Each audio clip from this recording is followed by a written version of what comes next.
Leadership can be defined as the influence one person exerts over the other members of the group. This level of influence will be significant enough for people to achieve the company's objectives or goals. This video explains the 6 leadership styles identified by psychologist Daniel Goleman and when to use each one. Each of them is based on a particular component of emotional intelligence. However, what they all have in common is that people who develop these styles get results. On the other hand, it should be noted that the types of leadership are not incompatible. On the contrary, the best leaders can take elements from each and adapt to the needs of the moment. In any case, to know which style is most useful in a given situation, it is necessary to first know them all very well. Visionary leader. A visionary leader is someone who has a clear long-term vision for the organization and guides employees in the same direction. With this vision, the leader can motivate employees by making them aware of their role in the organization. The best time to use the visionary leadership style is when the organization is in crisis, as in this situation of instability. Providing a clear vision to all members of the organization increases motivation and, therefore, productivity. As a disadvantage, this visionary style is not recommended when the team is made up of professionals with more experience than the leader.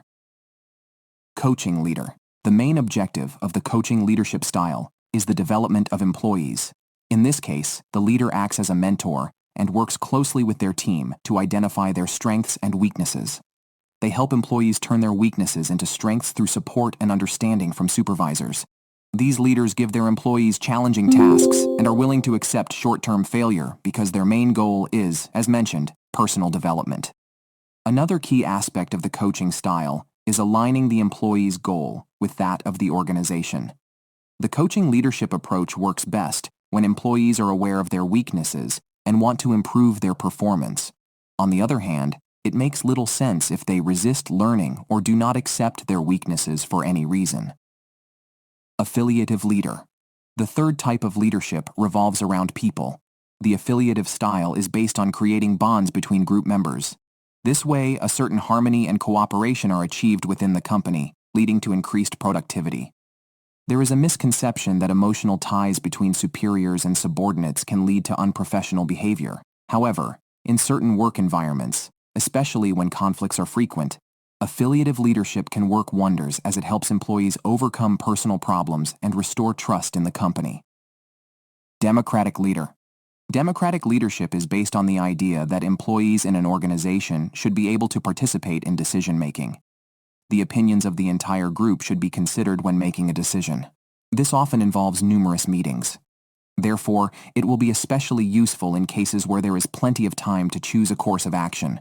On the other hand, democratic leadership is often used in cases where the work team is multidisciplinary, and it is necessary to combine different disciplines to move projects forward. In other words, agreements must be reached at points where the disciplines intersect or overlap so that each part fits. However, this style is useless if the staff is not trained or lacks sufficient information to offer valid opinions. Pacesetting leader. The role of a pacesetting leader is to set a direction and ensure it is maintained. They set themselves as an example, always seeking to act as a model. It is generally used by people who like to feel like protagonists. This type of leadership is especially effective when the leader is an expert in the subject, while the other members have little experience in it. Its main disadvantage is that it prevents the team from adding anything to the final project that is not a replica of the model. This disadvantage makes it a leadership style to use on specific occasions because in the absence of the leader, employees do not know what to do. Coercive leader.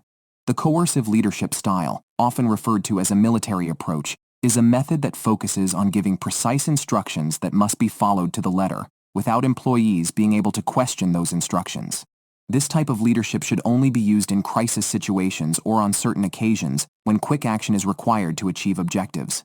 In the long term, it destroys the motivation and creativity of employees, creating a very harmful effect on the organization's work culture.